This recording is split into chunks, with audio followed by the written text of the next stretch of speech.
2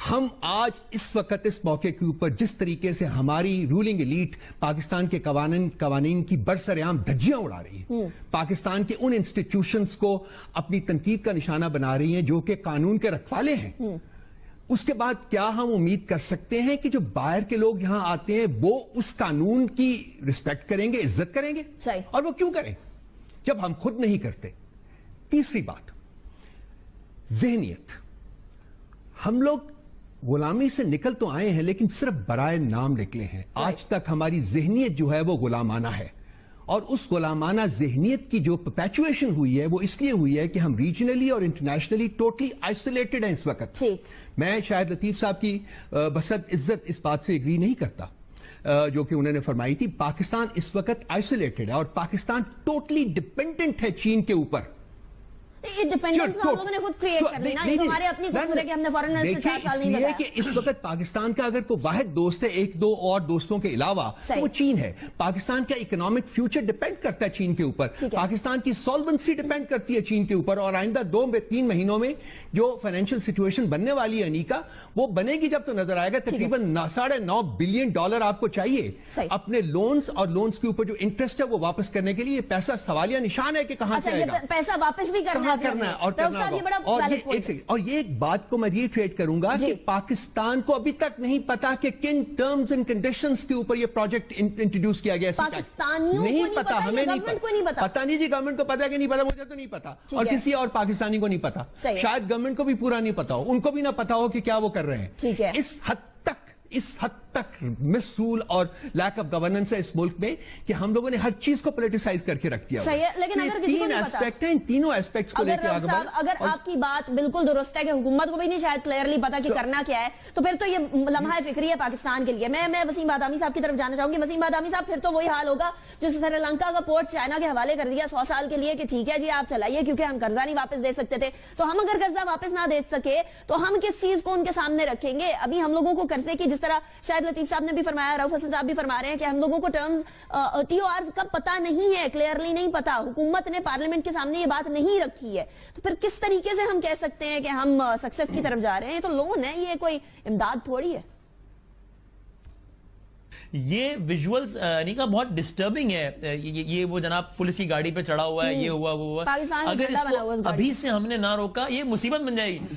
آپ یہاں کراچی کے لوگوں سے پوچھیں، یہ افغان آبادیاں ہمارے لیے نو گو ایریا بن گئی تھی، کس طرح سڑکوں پر بدماشیاں ہوتی تھی اور ہم ایسے کھڑے ہوئے دیکھتے رہتے تھے. یار کچھ نہیں کر سکتے اس کو ابھی روک لیں معاملے کو، ورنہ یہ بھی ہاتھ سے نکل جائے گا سارا سلسلہ. اور یہ ہاتھ سے نکل گیا پھر اس کو سنبھالنا اس لیے مشکل ہو جائے گا، کیونکہ جس طرح رؤف حسن صاحب فرما رہے ہیں کہ ہماری ڈیپینڈنسی بڑھتی چلی جا رہی ہے چائنا کے اوپر. شاید لطیف صاحب، اب جس طریقے سے ہم دھڑا دھڑ چھوٹ دیے جا رہے ہیں، انہیں ہم لوگوں نے کسٹم ڈیوٹی پر چھوٹ دی ہے 40 سال، ہم نے پورٹ بنانے کی کسٹم ڈیوٹی کے اوپر چھوٹ دی ہے 23 سال، ہم نے ملتان سکر سیکشن پہ چھوٹ دی ہے 11 بلین روپے، 11 بلین، اور سیلز سٹیل کے اوپر کی مصنوعات پر ٹیکس کی چھوٹ دی ہے ہم نے 11 بلین روپے. یہ تمام کے تمام فیکٹس فگر سامنے ہیں. اتنی چھوٹ اگر پاکستانیوں کو ملتی تو غالباً ہم لوگ کافی دن دگنی رات چگنی ترقی کر سکتے تھے اکنامکلی. دیکھیں، میں اسی بات کی طرف اشارہ کر رہا تھا. یہ جو رؤف صاحب نے بات کی کہ وہ مجھ سے اگری نہیں کرتے، ہم ٹوٹلی ڈیپینڈنٹ ہے چائنا پہ. اگر یہ ہمارا مائنڈ سیٹ ہے، اگر یہ ذہنیت ہے، تو پھر جو چائنا کر رہا ہے وہ تو ٹھیک کر رہا ہے. ہم نے اپنے عوام میں، اپنی حکومت، اپنے ملک کے لیول پہ یہ ہرگز تاثر نہیں پیدا کرنا، اور نہ ایسا ہے کہ ہم کسی کے محکوم بن گئے. یہ 2 ملکوں کے درمیان ایک کانٹریکٹ ہو رہا ہے. اگر وہ ہماری مدد کر رہے ہیں تو ہم کیا گوادر پورٹ بنا کے ان کی مدد نہیں کر رہے؟ ہمیں نہیں معلوم کہ ویسٹ کو ڈیولپ کرنے کے لیے وہ کتنا فاصلہ ان کا کم ہو رہا ہے؟ سی روٹس میں کس حد تک کمی آ گئی؟ کیا یہ ہمیں نہیں بتانا چاہیے اپنے لوگوں کو؟ اس لیے اس طرح کی ذہنیت کا پیدا کرنا کہ چونکہ ہمارا انحصار چائنا پہ ہے لہٰذا وہ جو کہیں وہ ٹھیک ہے، اور اس کا نقشہ آپ نے دیکھ لیا کہ سیکیورٹی تک کے معاملے میں انہوں نے جو رولز کی وائلیشن کی، یہ اس کی اجازت نہیں ہونی چاہیے. میں نے اب پھر سے وہ JF-17 کا ذکر کیا، میں اس کا چیف پروجیکٹ ڈائریکٹر تھا. ہماری جب آپس میں بات چیت شروع ہوئی تو اس کے اوپر جب کو پروڈکشن کی بات آئی، حالانکہ وہ لیڈ پارٹنر تھے، مگر اس کے اندر 58% حصہ پاکستان کو لے کے دیا اور 42% ہم نے چین کو دیا. یہ ہم نے کیا، یہ ہمارا ایک رول ماڈل ہے، یہ جو کانٹریکٹ ہم نے کیا. تو ایسا ہرگز نہیں ہے. اگر چین ہماری مدد کر رہا تھا وہ ایک فائٹر جہاز بنانے میں تو ہم بھی ان کی مدد کر رہے تھے. ہماری جو برین تھا وہ سافٹ ویئر جس کو آپ برین ویئر کہہ سکتے ہیں. تو یہ دونوں معاملات آپس میں ایسے ہوتے ہیں میز پر بیٹھے ہوئے جب آپ ڈسکشنز کرتے ہیں کہ کبھی بھی یہ احساس دوسری کو پارٹی کو آپ نہ دلائیں کہ ہم جناب آپ کی غلامی قبول کرنے جا رہے ہیں. یہی معاملہ ہمارا لون کے معاملے میں ہے کہ جو کمرشل لونز لیے وہ بڑی کم ریٹس پر ملا کرتے ہیں, مگر سننے میں جو آ رہا ہے وہ بڑے ہائی ریٹس پہ کمرشل لونز ہمیں دیے گئے ہیں. پھر سے ہم شاید اس احساس کمتری میں اس کا ہم شکار ہیں کہ جی جیسے بھی لون ملتا ہے لے لو. اور ایک تاثر یہ بھی پیدا کیا گیا کہ جناب وہ ہماری مدد کر رہے ہیں, ان سے ساری انویسٹمنٹ آ رہی ہے. یعنی اپنی ساری چیزوں پر ہم نے خود سے ایک طرح سے کور ڈالا ہوا ہے اور اس کو دنیا کے سامنے آنے نہیں دے رہے. تو پھر ایسے ہوگا جو آپ کرنے جا رہے ہیں, اور آئندہ آنے والے دنوں میں وہ جو آپ نے سری لنکا کی مثال دی وہ آپ کے سامنے ہے. ہمیں ہر وہ چیز جو کانٹریکٹ میں لکھی ہے ہم نے اس کا پاس رکھنا ہے, اور دونوں ملک جو ہیں وہ ایکول لیول پہ رہ کے ہم نے ایک دوسرے کو ٹریٹ کرنا ہے. یہ کبھی بھی احساس نہیں ہم دے سکتے کہ جناب ہم کسی دوسری پوزیشن میں ہیں. شاید چائنا جو ہے ہمیں اس کی ضرورت ہے, لیکن کیا ہماری ضرورت بھی چائنا کو نہیں ہے؟ کیا ہم اس بات پہ گھٹنے ٹیک سکتے ہیں کہ وہ ہماری وردی کے اندر موجود پولیس والوں کو اس طرح زد و کوب کرنے کی کوشش کریں, اور وہ پولیس والے جو ان کی اپنی سیکیورٹی پہ مامور ہیں؟ دیکھیے یہ بالکل اجازت نہیں دی جا سکتی جو کہ وہ ہمارے قوانین کی دھجیاں بکھیریں جس طریقے سے اس ویڈیو میں نظر آ رہا ہے. یہ میں نے اس میں اپنے میں کہا تھا, اور لیکن میں نے اس کے ساتھ ساتھ 2 پرووائزرز لگائے تھے کہ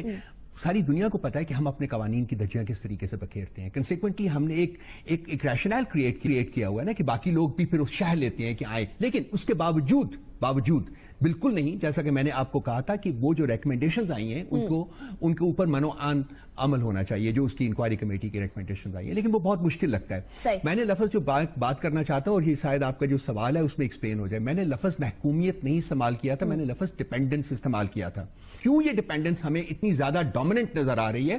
وہ اس لیے ہوئی ہے کہ جو ہماری ذہنیت ہے رولنگ ایلیٹ کی وہ محکومانہ ہے, اور وہ ہر چیز کو پولیٹیسائز کر کے کرتے ہیں. آج 2-3 باتیں میں آپ کے ساتھ کرنا چاہوں گا. مثلاً جو پاکستانی کمپنیز کو کیا ان سارے درجنوں کانٹریکٹس میں سے کوئی ایک کانٹریکٹ بھی ملا ہے؟ صحیح نمبر, اور آپ نے ان کو یہ کمٹمنٹ دی ہے جی کہ ہم کوئی ٹینڈرنگ نہیں کریں گے.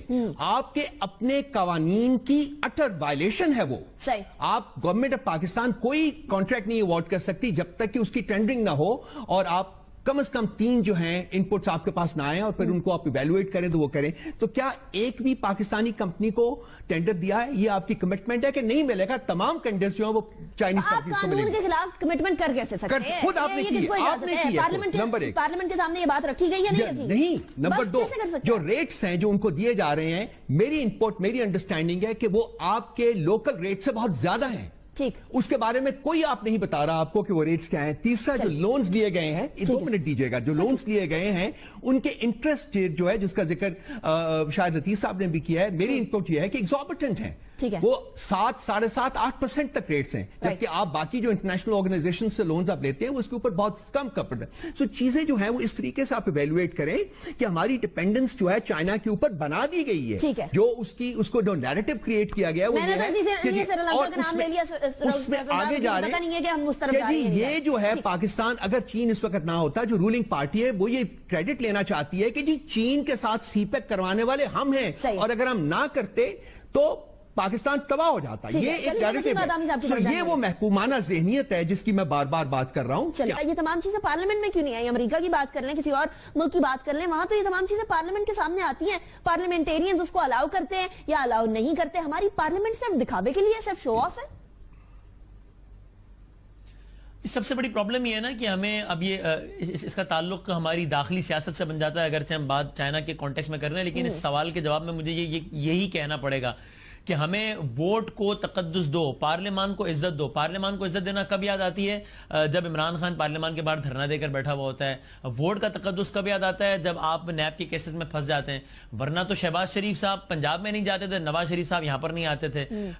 تو ڈیموکریسی صرف جو ہے وہ کچھ دکھاوے کا نام نہیں ہے, یہ ایک مائنڈ سیٹ ہے جو کہ آپ کے ایکشن سے ظاہر ہوتا ہے. وہ تو کبھی ہوا ہی نہیں ہے, ورنہ اگر پارلیمان کی قوت آپ کے پیچھے کھڑی ہو تو آپ بڑا اچھا نیگوشیٹ بھی کر سکتے ہیں, آپ بہت اچھی ڈیل بھی کر سکتے ہیں, کیونکہ آپ کہہ سکتے ہیں کہ بھائی میں ایک فرد واحد نہیں ہوں, میرے ملک میں جمہوریت ہے, مجھے ہر معاملے میں اپنی پارلیمان کے پاس جانا پڑے گا.